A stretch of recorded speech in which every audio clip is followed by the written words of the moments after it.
नमस्कार दोस्तों, स्वागत है आपका हमारे channel target for IAS and MPPSC with के। आज है 1 अप्रैल 2021 और हम लोग डिस्कस करेंगे आज का मध्य प्रदेश का करंट अफेयर। दोस्तों, एक इंपॉर्टेंट न्यूज़ निकल कर आई है। एमपीपीएससी जो पेपर था 2020 का 11 अप्रैल को होने वाला था, उसकी डेट को पोस्टपोन कर दिया गया है। तो मैंने वीडियो उस पर बना दी है, परंतु जिन लोगों ने नहीं देखी है तो उन्हें मैं इन्फॉर्मेशन देना चाहूँगा। नेक्स्ट डेट है जून की, दे दी गई है 20 तारीख। कारण बताया गया है कोरोना वायरस का। तो लगभग आप ये मान के चलिए 2.5 महीने आगे खिसक गई है डेट। तो घबराने की इसमें कोई बात नहीं है दोस्तों, अपनी तैयारी को कंटिन्यू रखिए, क्योंकि इसी तरीके के संघर्षों से निकल कर ही हम आगे बढ़ सकते हैं। तो चलिए आइए शुरू करते हैं हमारा आज का करंट अफेयर। तो दीनदयाल अंत्योदय योजना नवगठित कितनी नगरीय निकायों में होगा लागू, तो इसको हम यहाँ पर डिस्कस करेंगे और भी अन्य इंपॉर्टेंट करंट अफेयर डिस्कस करेंगे। तो चलिए शुरू करते हैं हमारा आज का करंट अफेयर। हमारा पहला क्वेश्चन है दोस्तों, दीनदयाल अंत्योदय योजना नवगठित कितनी नगरीय निकायों में भी होगी लागू। तो दोस्तों इसका ऑप्शन नंबर 1 है 29 नगरीय निकाय, 44 नगरीय निकाय, 300 नगरीय निकाय या इनमें से कोई नहीं। तो दोस्तों इसका राइट आंसर है आपका ऑप्शन नंबर 1, 29 जो नगरीय निकाय है उनमें लागू होगी दीनदयाल अंत्योदय योजना। तो यह भी काफ़ी अधिक इंपॉर्टेंट है। यहाँ पर यह भी बता देता हूँ आपको, नगरीय निकायों में दोस्तों 29 नगरीय निकाय हैं जो नवीन गठित हैं। इनके बारे में अभी आगे डिस्कस करेंगे, परंतु हम यहाँ पर देखते हैं दीनदयाल अंत्योदय नवगठित 29 नगरीय निकायों में भी होगी लागू। इसके बाद देखते हैं, मुख्यमंत्री श्री चौहान की अध्यक्षता में मंत्रिपरिषद की बैठक हुई है। मुख्यमंत्री श्री शिवराज सिंह चौहान की अध्यक्षता में वीडियो कॉन्फ्रेंसिंग से हुई मंत्रिपरिषद की बैठक में दीनदयाल अंत्योदय योजना शहरी आजीविका डे एन्युअलम का प्रदेश की 378 नगरीय निकायों से विस्तार करती हुई नवगठित 29 नगरीय निकायों में भी लागू करने का प्रस्ताव कर दिया गया। तो आपको याद रखना है कितने नगरीय निकाय हैं मध्य प्रदेश में, 374। परंतु जब आप इनको 29 को भी इसमें ऐड करेंगे तो उनकी संख्या बढ़ जाएगी। तो आपको याद रखना है, यह एक करंट का डाटा आपका तैयार हो गया। 29 को इसमें प्लस कर लीजिए और आप निकाल लेंगे जो वर्तमान में नगरीय निकाय है वो। चलिए आइए देखते हैं नेक्स्ट। परंतु यहाँ पर आपको बता देता हूँ, दीनदयाल योजना से संबंधित कुछ काफ़ी देखिए इंपॉर्टेंट योजना है जो दीनदयाल नाम से शुरू की गई थी। जैसे दीनदयाल अंत्योदय योजना दोस्तों, जैसे शुरुआत कब की गई थी दोस्तों, तो इसकी शुरुआत की गई थी 2004 में। तो इसको भी याद रखिए, दीनदयाल अंत्योदय योजना। और भी इंपॉर्टेंट योजनाएं हैं, तो इसको मैंने यहाँ पर आपको बता दिया 2004 में से शुरू किया गया था। अब देखते हैं प्रधानमंत्री आवास योजना की तरह किस श्रेणी के हितग्राहियों को मिलेगा लाभ। तो प्रधानमंत्री आवास योजना में दोस्तों केंद्र सरकार जिस श्रेणी के लोगों को उसमें आवास संहिता में हितग्राहियों को लाभ मिलता था, उसी का अनुसरण करते हुए अब मध्य प्रदेश में भी उस श्रेणी के लोगों को आवास में लाभ मिलेगा। किस श्रेणी, यहाँ श्रेणी से तात्पर्य दोस्तों ओबीसी, ईडब्ल्यूएस या एससी या एसटी। तो देखते हैं, आपका ऑप्शन नंबर 1 है ईडब्ल्यूएस, ओबीसी, एसटी या फिर एससी। तो दोस्तों इसका राइट आंसर है आपका ऑप्शन नंबर 1, ईडब्ल्यूएस श्रेणी के जो हितग्राही हैं उनको भी अब इस प्रधानमंत्री आवास योजना के अंतर्गत इन्हें भी इसके अंदर शामिल कर लिया गया है। केंद्र में पहले से ही यह शामिल थे, परंतु अब मध्य प्रदेश गवर्नमेंट द्वारा भी इसे शामिल कर दिया गया है और उन्हें भी उसी समान लाभ दिया जाएगा।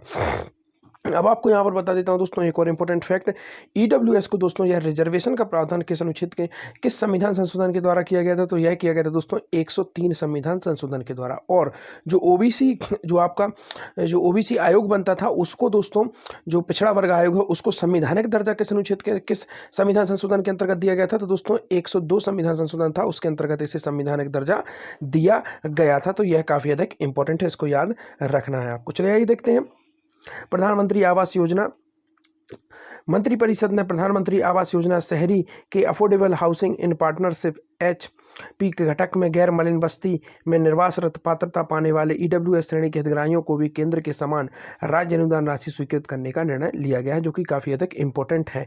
दोस्तों प्रधानमंत्री आवास योजना की चर्चा हुई है, तो इसमें दोस्तों इसकी अभी एक रैंकिंग आई थी, उसमें मध्य प्रदेश का कौन सा स्थान रहा दोस्तों, मध्य प्रदेश का दूसरे नंबर का स्थान रहा। और HTP के मामले में मध्य प्रदेश की 2 नगर पालिकाएं रही हैं जिनका प्रथम स्थान रहा है। वह कौन सी है, एक तो है आपकी खुरई दोस्तों, यह कहाँ किस जिले में आती है दोस्तों, यह आती है आपके सागर जिले में, और एक है आपकी छिंदवाड़ा। इन दोनों को याद रखिए, इन दोनों का इसमें नंबर लगा है, फर्स्ट रैंक इन दोनों की रही है। और मध्य प्रदेश की ओवरऑल रैंकिंग कितनी रही है दोस्तों, मध्य प्रदेश की रैंकिंग रही है इसमें 2 नंबर। इसके बाद आपको बताना चाहूँगा एक और केंद्र की योजना है जिसमें मध्य प्रदेश का प्रथम स्थान रहा है, तो वह योजना कौन सी है। यहाँ पर हमने देखा प्रधानमंत्री आवास योजना में 2nd नंबर था। इसके बाद आप देखेंगे केंद्र की जो स्वच्छ भारत सर्वेक्षण है उसमें सभी को मालूम है कौन सा स्थान था, इंदौर लगातार 4थी बार बना है फर्स्ट। परंतु मध्य प्रदेश का इसमें ओवरऑल कौन सा स्थान रहा दोस्तों, तो मध्य प्रदेश का इसमें स्थान रहा है दोस्तों 3 नंबर। याद रखिए प्रथम नंबर पर कौन रहा है, गुजरात रहा है स्वच्छता के मामले में नंबर, परंतु हमारा इंदौर रहा है सबसे स्वच्छ सिटी पूरे भारत में, तो यह भी काफ़ी अधिक इंपॉर्टेंट है। इसके बाद आपको बताना चाहूँगा प्रधानमंत्री स्ट्रीट वेंडर योजना शुरू की गई थी और उसको मध्य प्रदेश में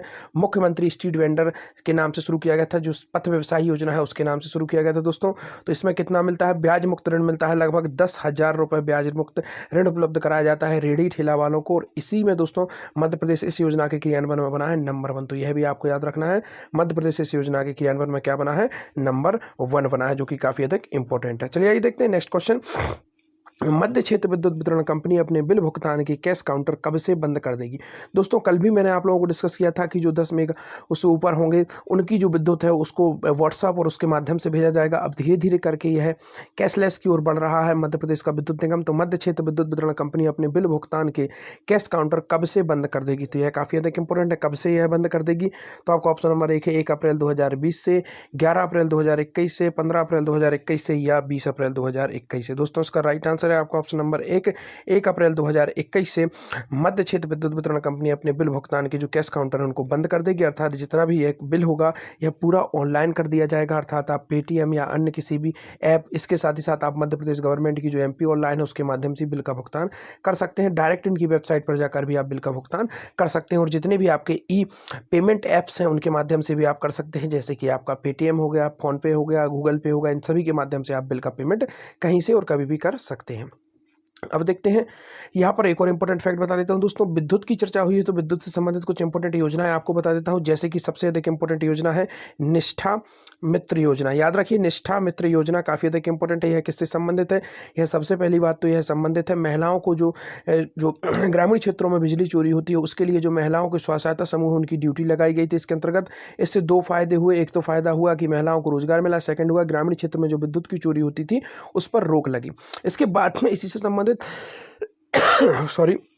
इसी से संबंधित एक और इंपॉर्टेंट न्यूज़ ये है कि इसकी शुरुआत कब हुई थी दोस्तों, तो इसकी शुरुआत हुई थी दोस्तों 10 जून, याद रखिए 2020 को इसकी शुरुआत हुई थी। कहाँ से हुई थी दोस्तों, सीहोर से इसकी शुरुआत हुई थी। तो याद रखिए 10 जून 2020 को इसकी शुरुआत हुई थी और सीहोर से इसकी शुरुआत हुई थी, तो इसको आपको याद रखना है। देखते हैं नकद भुगतान के लिए पीओपो सर्वे करे का उपयोग करेंगे। मध्य क्षेत्र वितरण कंपनी 1 अप्रैल से अपने कैश काउंटर बंद कर देगी, और यह देखिए आप भुगतान पर 5 से 20 रुपये तक की छूट भी मिलेगी। उपभोक्ताओं को बिल भुगतान तुरंत जानकारी मिलेगी, उपभोक्ता के समय की बचत होगी, और यह सब उसके फायदे दिए गए हैं।